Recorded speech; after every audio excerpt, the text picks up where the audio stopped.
In the wintertime, we all want to be out in our gardens, and there is a couple of ideas we're going to share with you today about putting in new fence posts, and this is the perfect time of year to do it. And Judy, I see you're digging the hole. I think I got the short end of the straw here.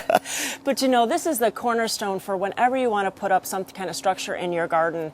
When you put a fence post in, you really want to dig down about 12 to 18 inches because you want to fill that with cement so that you have a strong support for any of your projects. Yeah, because in the future you might want to be adding a trellis or some kind of gate or something on it, so you want to make sure that's really sturdy. Now, we suggest putting in just a couple of inches of pea gravel into the bottom of the hole.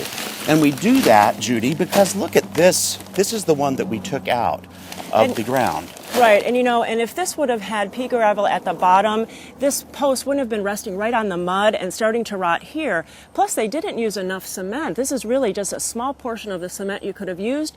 Then the soil went above it and it started to rot the fence post. So really, it was causing a lot of trouble because it wasn't installed properly. Yeah, and we suggest about one 60-pound bag or just a regular bag that you buy at like a hardware store of concrete per post. Now, remember, if you're putting in something that might have a gate on it, or if you are going to add trellises, you might even want to put a little bit more because the posts themselves are pretty strong and pretty heavy.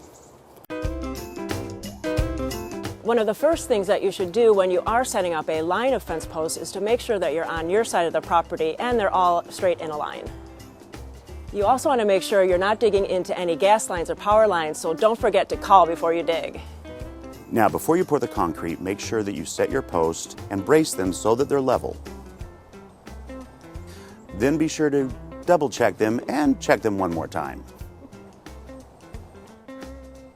We're using a wheelbarrow to mix the concrete. Now, this method of mixing concrete is called a wet mix. There are some people that just pour the dry concrete directly into the hole and then let the moisture from the earth, solidify it.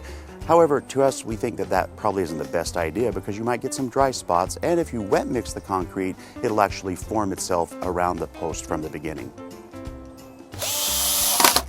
So it's been about a week since we've put these posts in, and we've waited that long because it is, it's a little chilly outside, and we wanted to give the concrete really the best time of curing. We've removed the braces, made sure everything was still level, and now what are you doing, Judy? Well, I'm adding these metal braces in because they're going to be the cross pieces for the fence. If you are doing a trellis or an arbor, you wouldn't need these. That's true, and but we do since we're doing a fence, and they're really simple to put in. You just have to make sure they're level. And then, once they're in there, you need the hammer, Jude. Here you can use it. All right, thanks. Then you just slide them in.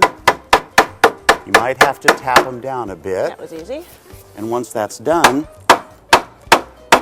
you make sure that you take a screw or a nail and tighten them into the place so it makes them stable. And then really, we can start putting the fence post or the fence itself on. Yeah, we'll just be continuing this line here.